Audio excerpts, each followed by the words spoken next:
से ही सोच करके आई थी कि मुझे वापस घर नहीं आना है। तो पंढरपुर में जब आई तो यहाँ पर वारी आती है, वारी जो लोगों के टोले आते हैं भर भर के, और महाराज कीर्तन करते हुए सब नाच रहे हैं, गा रहे हैं, विठल विठल विठला माजा पांडुरंग विठला, जय जय राम कृष्ण हरि। पंढरपुर में आते ही नेत्र सजल हो गए। जनाबाई छोटी सी हैं, अभी 7-8 वर्ष की आयु है।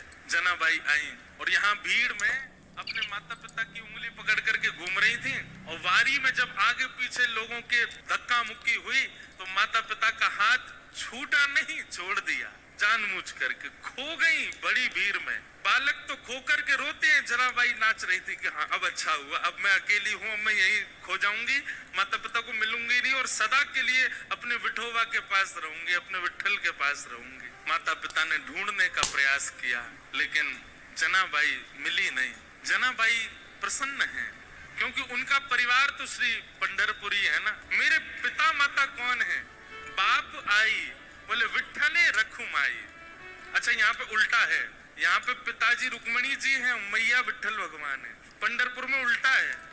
माउली कौन है? बोले माउली हमारी मैया कौन है? हमारा ध्यान रखने वाली, भूख लगने पे खिलाने वाली, नींद आने पे सुलाने वाली, हमारा ध्यान रखने कौन है मैया हमारी? बोले विठ्ठलनाथ। यही भाव चल रहा है जनाबाई के चित्त में। माता पिता बिछुड़ गए, मेला में छूट गए पीछे, लेकिन जनाबाई इस बात से दुखी नहीं है। बोले क्यों?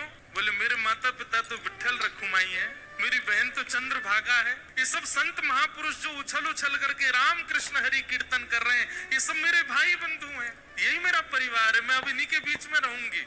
जनाबाई बताओ बिछुड़ने पर प्रसन्न हो रही है, खो गई है मेले में, चंद्रभागा नदी के तट पर बैठी है। लेकिन 1 दिन 2 दिन 3 दिन 4 दिन बीत गए। बहुत भीड़ होने के कारण जनाबाई को ठाकुर जी का दर्शन नहीं हुआ। मंदिर में प्रवेश करती है लेकिन सुबह से रात हो जाती है, खड़े खड़े मंदिर में जा ही नहीं पा रही जनाबाई। तब चंद्रभागा के तट पर जाकर के बैठी हैं और जाकर के अपने हृदय पर हाथ रख के कह रही हैं, अरे मेरे बिट्ठूवा, अरे मेरे बिट्ठू राय, कब मिलोगे? तुम्हारे लिए सब छोड़ करके आ गई मैं, सब छोड़ दिया मैंने विठोबा आपके लिए, और आप हो भीतर बैठे हो बस ऐसे कमर पे हाथ धर के, मुझे दर्शन ही नहीं दे रहे हो। तो जनाबाई बैठी हैं, चंद्रभागा जी के तट पर बैठी बैठी रुदन कर रही हैं कि हे विठोबा कब मिलोगे, हे विठुराय कब मिलोगे। तभी उनके रुदन के स्वर को एक महापुरुष ने सुना। बहुत ध्यान से सुनो। और वो महापुरुष कौन है? श्री नामदेव जी के पिताजी। उन्होंने जब सुना तो कहा, लाली हम तुझे दर्शन कराएंगे, जब तक चल हमारे घर ही चल, वहां रह के कुछ खान पान करना, भोजन इत्यादि कर लेना, अच्छा सुख मिलेगा। जनाबाई उनके साथ चली गई घर। वहां पर नामदेव जी महाराज और बड़े बड़े कीर्तनकार कीर्तन कर रहे थे। कीर्तन में बढ़िया मृदंग बज रही है, कांसे बज रहे हैं, बालक सब वारकरी बालक जैसे कीर्तन करते हैं। अब ये सोचो कि नामदेव जी महाराज आदि के समय पर कीर्तन जो होता था उसकी एक बिंदु है ये, वो कीर्तन कैसा रहता होगा। एक जगह वर्णन आता है प्रसंग में, एक बार नामदेव जी का कीर्तन चल रहा था तो कीर्तन की ध्वनि पंडरीनाथ भगवान को सुनाई देने लगी। तो पंडरीनाथ भगवान रुक्मणी जी से बोले सुनो मेरा मन नहीं लग रहा अब यहाँ पर। रुक्मणी जी बोली क्या करना है? बोले मैं जा रहा हूँ कीर्तन में। बोले इतने लोग जो दर्शन के लिए आ रहे हैं ये? बोले अब इनको आप संभाल लो, लेकिन मुझे बहुत जोर से मन कर रहा है कीर्तन में जाने का, मुझसे रुका ही नहीं जा रहा, मैं जा रहा हूँ नामदेव जी के कीर्तन में। रुक्मणी जी बोली आप जाइए, मुझे उसकी कोई परवाह नहीं, उसके लिए मना नहीं, लेकिन आप एक चीज देखिए, नामदेव जी नेत्र बंद करके गा रहे होंगे, वैष्णव उछल उछल करके नृत्य कर रहे होंगे, आप जैसे ही जाओगे पूरी जनता आपके पीछे पड़ जाएगी, कीर्तन में भंग हो जाएगा, आप जाकर के वहां कीर्तन में विक्षेप डाल दोगे। तो एक बार पंडरीनाथ जी रुक गए, बोले अच्छा हाँ सही कह रहे हो, फिर तो नहीं जाऊंगा मैं। लेकिन जैसे ही नामदेव जी के ऊंचे ऊंचे स्वर सुनाई दे, विठ्ठल भगवान खड़े खड़े का, मुझसे रुका ही नहीं जा रहा, अब जो होगा देख लूंगा, मैं कोने में खड़ा हो जाऊंगा, लेकिन मुझको जाने दो। रुक्मणी जी बोली जाओ। पंडरीनाथ भगवान पीताम्बरी पहने, गले में सुंदर माला है और ये मुकुट धारण किए, मत्स्याकृत मछली के आकार के कुंडल, और दौड़ रहे नामदेव जी के कीर्तन की ओर। असंख्य भीड़ लगी है। ठाकुर जी ने सोचा कहीं विघ्न ना आ जाए, तो बाहर खड़े हो गए, और जहां से केवल नामदेव जी की झलक दिख रही है, कीर्तन हो रहा है, सब नाच रहे हैं, वहीं से ठाकुर जी देख रहे हैं और देख करके वहीं झूम रहे हैं। इतना आनंद ठाकुर जी को आ रहा है। लेकिन झूमते झूमते झूमते झूमते ठाकुर जी को सुध बुध नहीं रही, और ठाकुर जी तो कोने से भीड़ में आ गए।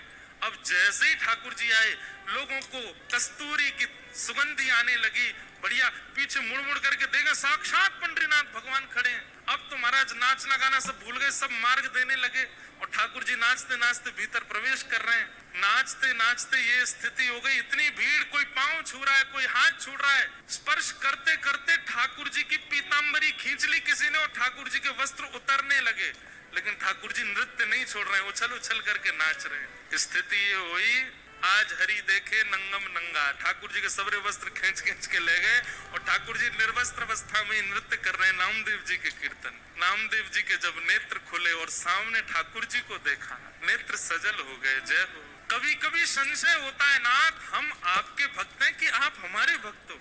अरे इतना उतावलापन, इतनी उत्सुकता तो किसी भक्त में नहीं होती। वो अपने वस्त्र का भान तो रखता है, आप तो कीर्तन में वस्त्रों का भी भान नहीं रखते नाथ। ऐसे हमारे श्री पंडरीनाथ बड़े दयालु ठाकुर जी। तो जनाबाई जैसे ही पहुंची नामदेव जी के घर, वह नामदेव जी कीर्तन कर रहे थे, वैष्णव नाच रहे हैं, मृदंग लेकर के करताल बजा रहे हैं। तभी जनाबाई को क्या दिखा कि श्वेत श्वेत वस्त्र, श्वेत श्वेत टोपी पहने सब वारकरी, और इनके बीच में एक पीतांबरी पहने और गोल गोल गोल कोई घूम रहा है। जनाबाई 4 दिन से तो दर्शन हुए नहीं थे ठाकुर जी के। गौर से देखा तो महाराज जैसे ही दर्शन किया, जनाबाई के तो रोम रोम प्रफुल्लित हो गए, आनंदित हो गए। आहा, साक्षात पंडरीनाथ भगवान नृत्य करने हैं नामदेव जी के कीर्तन में। जनाबाई तो वहीं बैठ गई। अब तो नामदेव जी के पिताजी ने सबको बोला ये लाली यहीं रहेगी हमारे घर पर और यहीं इसका खान पान, कोई इसको कुछ नहीं बोलेगा, ये जैसे चाहे वैसे रह सकती है। जनाबाई छोटी सी हैं, पूरे दिन केवल उनको एक ही प्रतीक्षा रहती थी, कब कीर्तन हो, कब विट्ठल आएंगे, मैं उनका दर्शन करूंगी।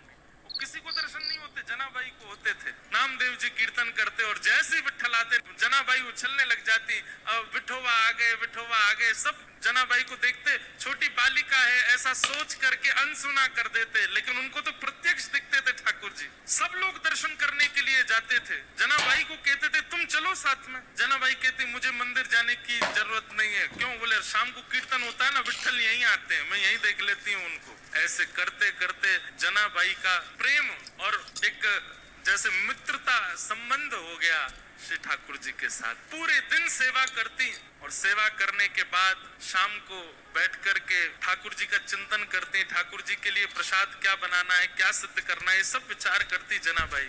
ठाकुर जी इतने भाव से बुलाते ठाकुर जी को, ठाकुर जी आते थे उनके पास। एक दिन की बात, नामदेव जी ने ऐसा सुंदर कीर्तन किया कि ठाकुर जी और दिन से ज्यादा अधिक नृत्य किए उस दिन। इतना नृत्य किया कि जनाबाई जैसे ही कीर्तन पूर्ण हुआ, जनाबाई रोने लगी। कोने में बैठे बैठे रो रही थी। सब लोग सोचने लगे क्या हो गया, पता नहीं छोटी सी बालिका रो रही है। नामदेव जी के पिताजी ने जाकर के कहा, बोले ए जनाबाई तुम रो क्यों रही हो? जनाबाई कहती हैं आज कीर्तन इतना सुंदर हुआ। बोले सुंदर कीर्तन में रोया जाता है? बोले नहीं, मैं इसलिए नहीं रो रही, आज कीर्तन इतना सुंदर हुआ कि पंडरीनाथ आए, विठोबा आए और इतना नृत्य किया, मुझे तो मन में पीड़ा हो रही है। वो पूरे दिन खड़े रहते हैं, इतना नृत्य करके गए, कहीं उनके पांव दर्द तो नहीं कर रहे होंगे, कोई उनके पांव दबा रहा होगा कि नहीं, मुझे तो उस बात की बड़ी पीड़ा होती है।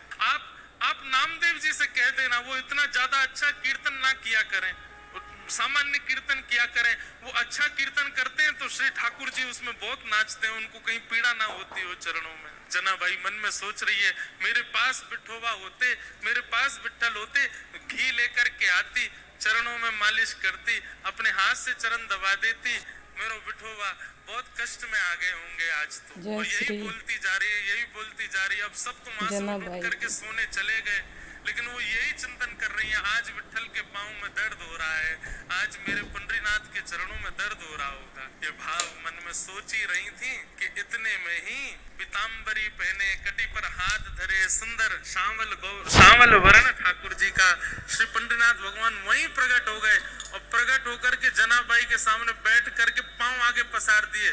बोले रो क्यों रही हो? तो फिर दबाओ हमारे चरण। आपको अगर लग रहा है कि हमारे पैरों में पीड़ा हो रही है तो दबाओ ना। जनाबाई, छोटी सी जनाबाई अपने हाथों से ठाकुर जी के चरण दबा रही है, चरण दबाती जा रही है और मुखमंडल के रूप को देखती जा रही है, कैसा स्वरूप है श्री ठाकुर जी का। अब छोटी सी बालिका, और क्या कोई वेद मंत्र तो आते नहीं उनको, कोई शास्त्रों की बात तो आती नहीं, ठाकुर जी से पूछे। पैर दबाते दबाते जनाबाई पूछ रही है भोजन किया आपने? ठाकुर जी बोले हाँ किया। तो क्या पाया? बता दिया जो भी बनता है, अब मंदिर में जो भी बनता, मुझे तो पता नहीं क्या बनाते हैं, मंदिर में जो भी बनता ठाकुर जी बताए। बोले इसकी सब्जी बनी थी, जे चावल बने थे, रोटी बनी थी, और पूरन पोली बनी थी, और यही बनती महाराष्ट्र में। और क्या बनता है? पूरन पोली है। और क्या बनता है? अब हमको कोई बना के खिला ही नहीं रहा तो हमको पता कैसे चले? हम तो अपने महाराज संग लेके आए, बेचारे वो रोज दाल चावल रोटी सब्जी बना देते, वही पाले रहे। ठाकुर जी ने बताया, बोले पूरन पोली बनी, ये सब्जी बनी, चावल बने, ये सब पाया मैंने। जना भाई पैर दबाते दबाते, अच्छा कल क्या पाया था? ठाकुर जी बोले यही पाया था। बोले जो आज पाया वही कल पाया? बोले हाँ यही पाया था। अच्छा तो परसों क्या पाया? ठाकुर जी बोले परसों भी यही पाया था। 4 दिन पहले क्या पाया था? ठाकुर जी बोले यही बनता है, ये लोग मुझको यही देते हैं और कुछ नहीं देते, इनका फिक्स है, ये वही बनाते हैं वही खिलाते हैं मेरे को। इनका मंदिरों में नियम थोड़ी बदलता है, जो सब्जी है, जो दाल है, जो वही बनता है, रोज वही खिलाते ठाकुर जी को। जना भाई बोली आप रोज रोज एक ही भाव खाते हो, मन नहीं भरता आपका? ठाकुर जी बोले भरता तो है, पर ठीक है कोई बात नहीं, भाव से बनाते तो पाता हूँ। जना भाई बोली मैं कुछ नया बना के पवाऊं तो? ठाकुर जी बोले तुम बनाओगी? बोले अभी बना के लाऊं, आप बस बैठो मैं लेके आती हूँ। जना भाई रात में ही गई, महाराज सुंदर रसोई सिद्ध करी, सुंदर नए नए पकवान बनाए, नई नई सामग्री बनाई, और सामग्री बना के थाल में सजा। आधी रात सब सोए हैं पंढरपुर में, वहाँ ठाकुर जी बैठे हैं, ठंडी ठंडी हवा चल रही है, और जना भाई ने लाके थाली सामने रख दी। ठाकुर जी को कहा पाओ। ठाकुर जी पा रहे हैं प्रेम से, बड़ा सिर हिला हिला करके, चटकारे मार मार करके पा रहे हैं। बोले आहा आज तो नया नया भोजन मिला है। जना भाई तेने तो आज आनंद कर दिया, इतना सुंदर भोजन बनाया। बीच बीच में ठाकुर जी इतनी जल्दी खाते हैं कि अपने वस्त्रों पर गिरा देते हैं। तो जना भाई कहती है अरे आराम से खाओ, कहाँ जाना है? बोले तुमको क्या पता, अभी 3:30 बजे मंगला आरती होनी है, मुझे पहुंचना है अभी वहाँ पर। ठाकुर जी प्रेम से पा रहे हैं। बीच बीच में जना भाई का इच्छा होती है, मन होती है कि मैं खिला दूं एक ग्रास